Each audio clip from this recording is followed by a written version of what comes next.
नमस्कार. आपण आज डीप गळ्याचं शोल्डर उतरू नये, कितीही डीप गळा असला तरी दोरी न लावता परफेक्ट डीप गळा कसा तयार करायचा ते मी तुम्हाला इथं सांगणार आहे. तर काय होतं, डीप गळ्यामध्ये आपण गळारुंदी जर जास्त घेतली तर त्यामुळेही आपलं शोल्डर उतरू शकतं. त्यामुळं डीप गळ्याच्या ब्लाऊजला तुम्हाला गळारुंदी किती घ्यायची, नॉर्मल ब्लाऊजपेक्षा डीप गळा असेल त्यावेळेस तुम्हाला गळारुंदी किती कमी करायची आणि शोल्डर किती घ्यायचं, जेणेकरून आपला ब्लाऊज दोरी न लावता कितीही गळा पसरट असला तरीही तुमचं ब्लाऊजचं शोल्डर बिलकुल उतरणार नाही, ही माहिती सांगणार आहे. तुम्हाला जर असाच डीप नेक परफेक्ट थंबनेलमध्ये दाखवल्याप्रमाणे ब्लाऊज हवा असेल तर तुम्हाला हा व्हिडिओ पूर्ण बघावा लागेल. यामध्ये मी तुम्हाला शोल्डर किती कमी करायचं, गळारुंदी किती घ्यायची आणि त्याचबरोबर गळारुंदी घेतल्यानंतर शेप कसा द्यायचा डीप नेकचा आणि तो आकार दिल्यानंतर परफेक्ट असं कटिंग कसं करायचं ते मी तुम्हाला इथं सांगणार आहे. त्यासाठी व्हिडिओ पूर्ण बघा, म्हणजे तुम्हाला डीप गळ्याची संपूर्ण माहिती ह्या व्हिडिओमध्ये भेटेल. चला तर आपण व्हिडिओला सुरुवात करूया. आपण आज 36 साईजच्या ब्लाऊजचा डीप नेकचं कटिंग करूयात. तर 36 साईजचा ब्लाऊज आहे तर आपण शोल्डर 36 साईजच्या ब्लाऊजला शोल्डर आहे ते आपण 5.5 इंच घेतो. तर आपण आता इथं 5.5 इंच शोल्डर न घेता 5 इंच शोल्डर घेणार आहोत. ते कसं ते मी तुम्हाला इथं दाखवते. तर काय असतं, ज्यावेळेस आपल्याला डीप गळा हवा आहे त्यावेळेस आपल्याला शोल्डर कमी घ्यायचं असतं, म्हणजे शोल्डरची पट्टी तेवढीच ठेवायची, गळारुंदी जी आहे ती कमी करायची आहे. तर मी तुम्हाला दाखवते. आता बघा, शोल्डर म्हणजे आपण 5.5 घेतो, म्हणजे त्यामध्ये 3 इंच शोल्डर, 2.5 इंच गळारुंदी. तर इथं आपण शोल्डरची पट्टी जी आहे ती तेवढीच ठेवणार आहोत, म्हणजे 3 इंच, आणि गळारुंदी आहे ती अर्धा इंच कमी करणार आहोत. ज्यावेळेस तुम्हाला डीप नेकचा ब्लाऊज हवा असेल त्यावेळेस तुम्ही शोल्डरमध्ये अर्धा इंच कमी करायचं आणि ब्लाऊज कटिंग करायचा, त्यामुळे तुमचा ब्लाऊज अजिबात बिघडणार नाही. तर बघा, अगोदर उंची घ्यायची आहे. तुमच्या ब्लाऊजची जितकी उंची आहे तितकी घ्या आणि त्यामध्ये 1 इंच मिक्स करा. असंच प्रत्येक साईजच्या ब्लाऊजला करायचं आहे. मी इथं आता 12.5 इंचच उंची आहे, पण तुम्ही तुमच्या ब्लाऊजच्या मापानुसार उंची टाकायची आहे. मी तुम्हाला इथं फक्त डीपनेक ब्लाऊजला आकार कसा द्यायचा ते दाखवत आहे. उंची तुम्ही तुमच्या ब्लाऊजच्या मापानुसार घेऊ शकता. उंची जेवढी ब्लाऊजची उंची आहे त्यामध्ये 1 इंच मिक्स करायचं. त्याच्यानंतर तुम्हाला पूर्ण शोल्डर टाकायचं आहे. तर बघा, आपलं शोल्डर किती आहे, आपलं 5 इंच शोल्डर आहे, बरोबर. 5 इंच शोल्डर टाकलेलं आहे आपण इथं. 5 इंच शोल्डर टाकल्यानंतर आता बघा, यामध्ये आपल्याला 3 इंच आपल्याला शोल्डर ठेवायचं आहे. आपलं शोल्डरची पट्टी जेवढी आहे तेवढीच घ्यायची. डीप नेकमध्ये बऱ्याच जणींना प्रश्न पडतो की शोल्डर कमी घ्यायचं का, तर बिलकुल शोल्डर कमी घ्यायचं नाही. शोल्डर पट्टी आपण नॉर्मल ब्लाऊजला जी आहे आपल्या ब्लाऊजचं तेवढंच तुम्हाला शोल्डरची पट्टी घ्यायची आहे. गळारुंदी कमी करायची आहे अर्धा इंच.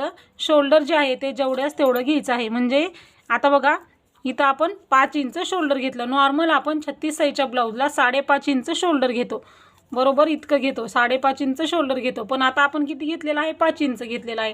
तर 5 इंचमध्ये आपल्याला 3 इंच आहे ती शोल्डरची पट्टी जेवढी आहे तेवढीच घ्यायची आणि 2.5 इंच आपण हे घेतो, गळारुंदी घेतो 36 साईजच्या ब्लाऊजला. तर इथं डीप नेकचा ब्लाऊज आहे त्यामुळं 2 इंच आपण इथं गळारुंदी घ्यायची आहे. बघू शकता, गळारुंदी किती घेतलेली आहे आपण, 2 इंच गळारुंदी आणि 3 इंच शोल्डर, म्हणजे हे जे आहे ते आपलं 5 इंचाचं आहे.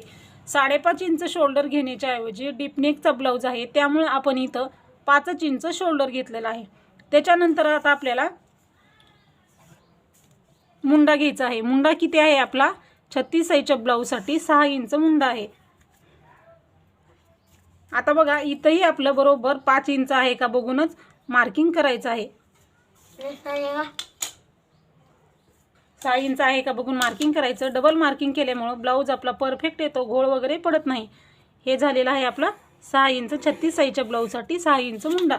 6 इंच मुंडा घेतल्याच्या नंतर आता आपल्याला छातीचा चौथा भाग प्लस शिलाई मार्जिनचं मार्किंग टाकायचं आहे. छातीचा चौथा भाग किती आहे आपला, 9 इंच.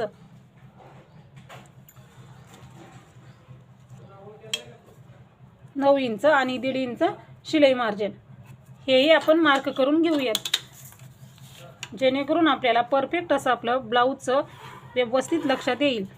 त्याच्यानंतर आपल्याला खालच्या बाजूला शिलाई मार्जिन आणि छातीचा चौथा भाग ह्यालाही मार्किंग करून घ्यायचं आहे.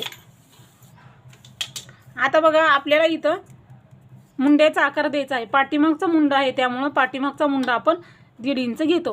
1.5 इंचाला आपल्याला मुंड्याला आकार व्यवस्थित असा द्यायचा आहे. खोलगट आकार द्यायचा म्हणजे जेणेकरून आपला ब्लाऊज आहे तो व्यवस्थित येईल. हा आपला मुंड्याचा आकार बघू शकता. खोलगट आकार आले ना मुंड्याचे तर ब्लाऊजमध्ये चुना वगैरे पडत नाही. हा झालेला आहे आपला मुंड्याचा आकार. आता आपल्याला इथं पाठीमागचा गळा टाकायचा आहे. हा पाठीमागचा गळा डीप आहे त्यामुळं तुमचा गळा जितका आहे उंचीला पाठीमागच्या बाजूनी तेवढा तुम्ही इथं घ्या. तयार 9 आहे, अर्धा इंच मार्जिन, 9.5 इंच. त्याच्यानंतर आपल्याला आता डीप गळे असतील त्यामुळं पाठीमागची पट्टी कमी राहणार. त्यामुळं आता इथं गळा रुंदी 2 इंच घेतली तर खालच्या बाजूलाही सुरुवातीला 2 इंच गळा रुंदी घ्यायची. तर बघा आता इथं वाढवायचं आहे आपल्याला. अंतर जे आहे ते खालच्या भागाला वाढवायचं आहे. इथं गळा रुंदी 2 घेतली, इथंही गळा रुंदी 2 घेतली तर ब्लाऊज बरोबर बसणार नाही, पाठीमागे व्यवस्थित बसत नाही.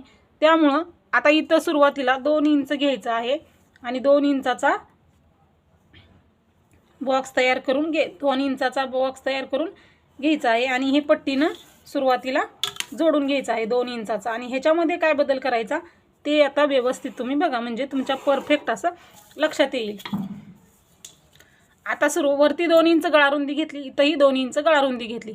पण आता आपला डीप नेकचा ब्लाऊज आहे, 36 साईजचा ब्लाऊज आहे, गळारुंदी इथं 2 आहे आणि इथंही 2 घेतली तर ब्लाऊज इथं ओढणार, निमुळचा होणार गळा. त्यामुळं आता आपल्याला काय करायचं आहे, डीप गळा घ्यायचा आहे. त्यामुळं खालच्या बाजूला तुम्हाला जेवढा पसर गळा हवा आहे तेवढं तुम्ही इथं घेऊ शकता. म्हणजे आपण इथं 2.5 इंच गळारुंदी टाकायची आहे. जसं आपण नॉर्मल ब्लाऊजसाठी घेतो 2.5 इंच गळारुंदी, तुम्हाला इथं 2.5 इंच गळारुंदी घ्यायची आहे. आणि हे आहे ते क्रॉसमध्ये असं मार्किंग करून घ्यायचं आहे. सुरुवातीला नॉर्मल गळ्यानेच आपल्याला घ्यायचं आणि त्याच्यानंतर आपण हे असं करून घ्यायचं म्हणजे जेणेकरून आपल्याला जो आकार आहे तो आपला व्यवस्थित येईल. इथपासूनच 2.5 इंच गळारुंदी घेऊन जर डीप नेक दिला तर हा गळा असा पसर होतो आणि दोरी लावावी लागते. दोरी लावली तरी शोल्डर उतरतं.